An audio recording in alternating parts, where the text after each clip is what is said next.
एक व्यक्ति था जो रोज नौकरी किया करता था। वो सुबह को जाता था और शाम को घर वापस लौट आता था। लेकिन आज जब वो नौकरी के लिए जाता है तो थोड़ा नौकरी से जल्दी घर आ जाता है। जब वो घर आ रहा था तो उसने सोचा क्यों ना शायद इस दुकान से कुछ सामान खरीदता चलूं। तो वो दुकान से सामान खरीदने में लग जाता है। जब वो दुकान से सामान को खरीद रहा था तभी अचानक से उसकी नज़र जो है वो पास में ही बने एक रेस्टोरेंट पर पड़ती है। जब वो रेस्टोरेंट की तरफ देखता है तो पूरी तरह से उसकी जो आंखें हैं वो फटी की फटी रह जाती हैं और वो तुरंत उस रेस्टोरेंट के अंदर भागता हुआ जाता है। तो वो पाता है उसकी जो बेटी है वो किसी अनजान लड़के के साथ बैठी हुई है। वो तुरंत उस लड़के को उठाता है, करीब 4-5 थप्पड़ उस लड़के के जड़ता है और जड़ने के बाद उस लड़के से कहता है कि अगर तू दोबारा इससे मिला तो तू समझ ले ये तेरे लिए बहुत बुरी बात होगी। फिर अपनी लड़की से कहता है अगर तू दोबारा इससे मिली तो ये तेरे लिए भी बहुत बुरी बात होगी और चुपचाप उस लड़के को वहाँ से लेकर चला आता है। अब करीब 1 या 2 दिन का वक्त गुजरता है। वो व्यक्ति दोबारा जब नौकरी करके अपने घर आ रहा था, वो घर में घुसने ही वाला था कि उसने देखा वो जो लड़का है वो दोबारा उसके घर की ही गली में घूम रहा है।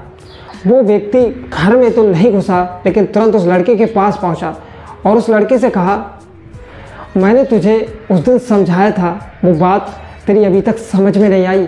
अगर तू नहीं माना, क्योंकि तेरा इस गली में पहली बात तो घर नहीं है और ना ही किसी से तेरा वास्ता है और फिर भी तू इस गली में आता है। अगर तू नहीं माना तो तू यकीन मान इस बार मैं जाकर पुलिस स्टेशन में तेरे खिलाफ रिपोर्ट दर्ज करवाऊंगा। अब वो लड़का डर गया और चुपचाप वहाँ से भाग जाता है।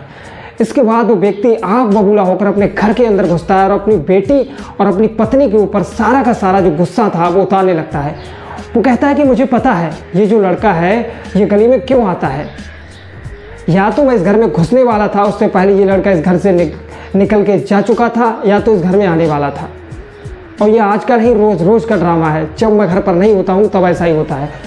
और वो माँ बेटियों को दोनों को बहुत ज़्यादा खनी खोटी और गालियाँ भी दे रहा था। लेकिन वो जो माँ और बेटी थी वो दोनों में इतनी हिम्मत नहीं थी कि उसका सामना कर पाती, क्योंकि दोनों की दोनों इसमें पूरी की पूरी भागीदार थी। उसके बाद अचानक से उस व्यक्ति की हत्या हो जाती है और हत्या भी इतने शातिर तरीके से करवाई जाती है कि इसमें पुलिस वाले भी हैरान हो जाते हैं कि आखिर मारने वाला कौन है।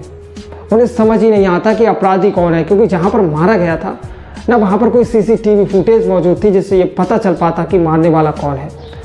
लेकिन जब पुलिस उस केस में धीरे धीरे ढीली पड़ने लगी और उन्हें कोई सबूत नहीं सूझ रहा था, तभी अचानक से लोग धरना प्रदर्शन पर उतर आए। लोग हंगामे करने लगे। लोग ये जानने के लिए उत्सुक थे कि आखिर उस व्यक्ति को मारा किसने है। कल तक जो व्यक्ति बेचारा सीधा साधा था, वो सुबह को नौकरी करने के लिए जाता था, शाम को घर वापस लौट आता था, उसका किसी से लड़ाई झगड़ा होता था, लेकिन अचानक से वो व्यक्ति मर कैसे गया, अचानक से उस व्यक्ति की हत्या कैसे हो गई। लोग बहुत ज़्यादा हंगामे काटने लगे। तब जाकर पुलिस के ऊपर जू रेंगती है और तब पुलिस उस केस का खुलासा करती है। और खुलासा करने के बाद जब लोगों को पता चलता है किसे मारने वाला कौन था, तो लोग भी हैरान थे, क्योंकि उसे मारने वाला और कोई नहीं बल्कि उसके ही घर के भेदी थे, जिन्होंने खुद अपने हाथों से उस लंका को ढाया था। तो नमस्कार, मैं राजेश गंगवार। आज की जो हमारी सच्ची घटना है यह है उत्तर प्रदेश के शामली ज़िले की, और शामली ज़िले का एक थाना लगता है शहर कोतवाली, और कोतवाली थाने का एक मोहल्ला है सरस्वती नगर। 16 अप्रैल 2018 की तारीख थी। एक व्यक्ति 112 नंबर पर फ़ोन करता है और पुलिस वालों को बताता है कि साहब एक व्यक्ति पड़ा हुआ है जिसके सर से बहुत तेज़ी से खून बह रहा है, लगता है किसी ने अभी अभी से मारा है। पुलिस ज़्यादा देर ना करते हुए तुरंत घटनास्थल पर पहुंच जाती है और पहुंचते ही वो देखते हैं कि व्यक्ति के सिर में गोली मारी गई है और उसका अभी अभी बहुत तेज़ी से उसके सर से खून बह रहा है और अभी अभी उसकी जो हत्या है वो लगता है कि अभी अभी इसकी हत्या हुई है। उसके बाद पुलिस ये जानने में लग जाती है कि आखिर ये जो व्यक्ति है वो कौन है। तो पुलिस को उसकी शिनाख्त करने में ज़्यादा मुश्किल नहीं आती, क्योंकि वो जो व्यक्ति था जिसकी हत्या हुई है उसका 100 मीटर की दूरी पर घर है। उसका नाम था राकेश रोहिला। उसके परिवार में उसकी एक बेटी थी काव्या और उसकी एक पत्नी कृष्णा और एक बेटा था जो करीब 13-14 साल का था। और वो जो व्यक्ति था राकेश रोहिला, वो नौकरी करता था दिल्ली। वो सुबह को जाता था, शाम को घर वापस लौट आता था। वो एक बीसी एजेंट का काम करता था। तो पुलिस उसकी जो लाश को है वो पोस्टमार्टम के लिए भेज देती है। अब पुलिस ये भी जानने की कोशिश करती है कि कहीं ऐसा ना हो इस व्यक्ति की जो हत्या है वो चोरी के लिए की गई हो। लेकिन जब पुलिस को ये पता चलता है कि उसकी जेब में पर्स है, उसके हाथ में घड़ी बंधी हुई है, उसके गले में एक मोटी चेन है, इनमें से किसी भी चीज़ से छेड़खानी नहीं की गई है, तो इसका मतलब साफ था कि ये चोरी के लिए हत्या नहीं हुई है। तो पुलिस वालों को सिर्फ अब इंतज़ार था पोस्टमार्टम की रिपोर्ट आने का। तो पुलिस वालों को पता चल जाता है कि ये जो व्यक्ति था इसके करीब सिर में गोली मारी गई है, 1.5 फीट की दूरी से इसके सर में गोली मारी गई है। अब पुलिस वाले उनके परिवार वालों से, आस पड़ोस वालों से जानने की कोशिश करते हैं। उन्हें कोई ज़्यादा जानकारी नहीं मिलती, बस इतना ही पता चलता है कि ये बीसी एजेंट का काम करता था। वो सुबह को जाता था घर से और शाम को घर वापस लौट आता था। लेकिन जब पुलिस ने ये भी जानने की कोशिश की कि जहाँ पर ये बीसी एजेंट का काम करता है, लोगों के पैसे इकट्ठा करता है, कि ऐसा तो ना हो कहीं वहाँ पर इसका झगड़ा हुआ हो या किसी का इसके साथ मनमुटाव हो, लेकिन पुलिस को वहाँ पर भी कोई सफलता नहीं मिलती। अब पुलिस इस केस में धीरे धीरे ढीली पड़ती जा रही थी। पुलिस को अब कोई जो सबूत था वो दिखाई नहीं दे रहा था, क्योंकि जो व्यक्ति था जिसे मारा गया था वहाँ पर कोई सीसीटीवी फुटेज मौजूद ही नहीं था जिससे ये पता चल पाता कि आखिर मारने वाला कौन है। और वहाँ पर कोई ऐसा भी बंदा नहीं था जिसने देखा हो कि मारने वाले जो व्यक्ति हैं वो इससे कौन है। इसीलिए पुलिस के लिए केस बहुत ज़्यादा उलझता जा रहा था। और उधर जब केस को कई महीने गुजर गए तो अपराधी का कोई पता नहीं चल पा रहा था। तभी लोग जो थे वो धरना प्रदर्शन पर उतर आए, हंगामे करने लगे, न्याय की गुहार लगाने लगे। तब जाकर पुलिस ने कहीं इस मामले को बहुत सख्ती से लिया और फिर उन्होंने चोटी से एड़ी तक का जोर लगा दिया। अब उन्होंने ये जानने की कोशिश की कि ये जो व्यक्ति है राकेश रोहिला, जब ये सुबह नौकरी से निकला था और शाम को जब नौकरी से वापस आया था, तो वहाँ पर जब ये वहाँ से ट्रेन से दिल्ली जाता था और ट्रेन से ही वापस आता था। करीब 60 से 70 किलोमीटर का सफ़र तय करके वो नौकरी करके आता था वापस। तो उन्होंने देखा जब ये ट्रेन से उतरा होगा वहाँ पर तो सीसीटीवी जो फुटेज है वो ज़रूर मौजूद होगी। तो उन्होंने देखा कि वो सुबह को गया था, जो शाम को जब वापस लौट रहा था तो उन्होंने देखा एक सीसीटीवी फुटेज में वो थोड़ी दूर तक तो जाता दिखाई दिया, लेकिन उसके बाद वो अचानक से कहीं गायब हो गया। लेकिन उस सीसीटीवी फुटेज में पुलिस को एक और जानकारी मिलती है। उन्हें 3 लड़के एक गाड़ी से दिखाई देते हैं। एक जो लड़का था वो पहले उस गाड़ी से उतर जाता है और 2 जो और लड़के थे वो उस गाड़ी से धीरे धीरे राकेश रोहिला के पीछे पीछे जाते हैं। उन्होंने ये अनुमान लगा लिया था कि जब इसके 1.5 फीट की दूरी से गोली मारी गई है तो जो गोली है वो मोटरसाइकिल पर बैठकर सीधे से उसके सर में मारी गई है और वो वहाँ से फरार हो गए हैं। पुलिस ने ये अनुमान लगा दिया था। पुलिस वालों की जो तलाश थी वो वहीं पर जाकर ख़त्म हो जाती है। अब उन्होंने ये जानने की कोशिश की कि आखिर जो तीनों लड़के थे वो आखिर कौन है। पहले जब वो लोगों को दिखा रहे थे उस सीसीटीवी फुटेज का फ़ोटो, तो एक व्यक्ति ने उस लड़के को पहचान लिया।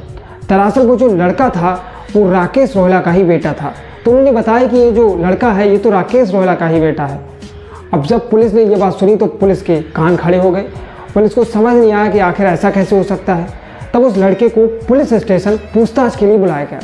जब उससे पूछताछ हुई तो उसने बताया कि साहब, मुझे मेरी माँ ने दूध लेने के लिए भेजा था, इसीलिए मैं उस दिन दुकान पर दूध लेने गया था और मुझे रास्ते में समीर, मेरी जो बहन है उसका क्लासमेट है, उसके साथ पढ़ता है, वो मुझे मिल गया था और उसके साथ उसका चचेरा भाई शादाब भी था। तो जब वो गाड़ी से जा रहे थे उन्होंने मुझे दुकान पर छोड़ दिया और वो आगे की तरफ निकल गए और उसके बाद मुझे पता चला कि मेरे पिता की मौत हो गई है। तो पुलिस ने उसे तो भेज दिया, लेकिन अब उन दोनों की बारी थी। अब उन दोनों को उठाया। अब जैसे ही पुलिस वालों ने उन दोनों को उठाया, उनसे जब पूछताछ की गई तो पहले इधर उधर की वो बातें बना रहे थे। तभी पुलिस ने जब सख्ती दिखाई, कड़ाई से पूछताछ की, तो वो दोनों के दोनों सच उगल गए। वो बोले, साहब, हमने कोई भी कत्ल नहीं किया है, जो कत्ल था वो हमने भाड़े पर करवाया था। वो पूरी जो कहानी है वो पुलिस वालों के सामने बताता है। वो कहता है कि साहब, मैं राकेश रोहिला की जो बेटी है काव्या, इसके साथ एक स्कूल में पढ़ाई करता था। पढ़ाई के दौरान धीरे धीरे मेरी इससे दोस्ती हो गई और दोस्ती होने के बाद धीरे धीरे जब हमें प्यार हो गया तो मैं इनके घर आने जाने लगा और उसी के साथ मैं इसके साथ भी संबंध बनाता था। और जब इसके घर आने जाने के कारण इसकी जो माँ है काव्या की, कृष्णा, उनके साथ भी मेरे संबंध बन गए।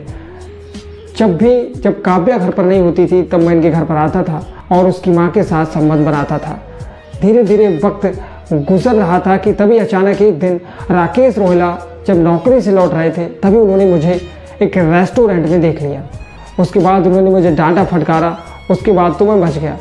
लेकिन जब मुझे दोबारा उस गली में देखा और मुझसे कहा कि अगर तू अब नहीं सुधरा तो मैं तेरी शिकायत जाकर पुलिस स्टेशन में दर्ज करवाऊंगा, तो मैं पूरी तरह से घबरा गया।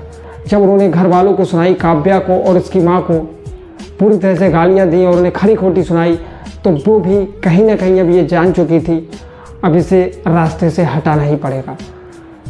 तो वो तुरंत उसकी जो माँ थी काव्या की, कृष्णा, वो उस दिन समीर को बुलाती है और समीर से कहती है, देखो समीर, मेरा जो पति है वो हद से कुछ बाहर हो गया है। अब हो सकता है ये तुम्हारी पुलिस स्टेशन में जाकर शिकायत भी दर्ज करवा दे और हो सकता है ये मोहल्ले वालों को भी हल्ला करके उन्हें बता दे। इसीलिए भलाई इसी में है कि किसी भी तरह अब इसे रास्ते से हटाना ही पड़ेगा।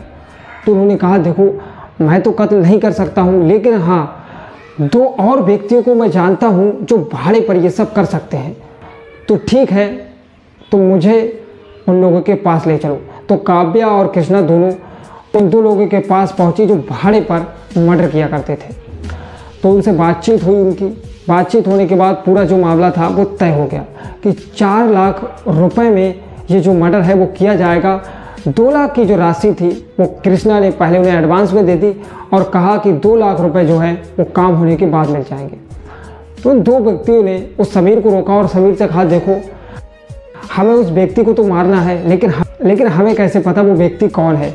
इसीलिए उस समय कई और व्यक्ति भी जा रहे होंगे, कहीं ऐसा ना हो कोई गलत व्यक्ति मारा जाए।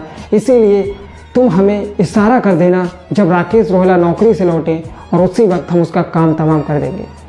उस दिन जब राकेश रोहिला नौकरी करके लौट रहे थे तभी जब वो अपने घर की जो मोड़ थी उधर जाने ही वाले थे कि तभी समीर ने इशारा किया उन दोनों को, दोनों ने मारकर वहाँ से फरार हो गए।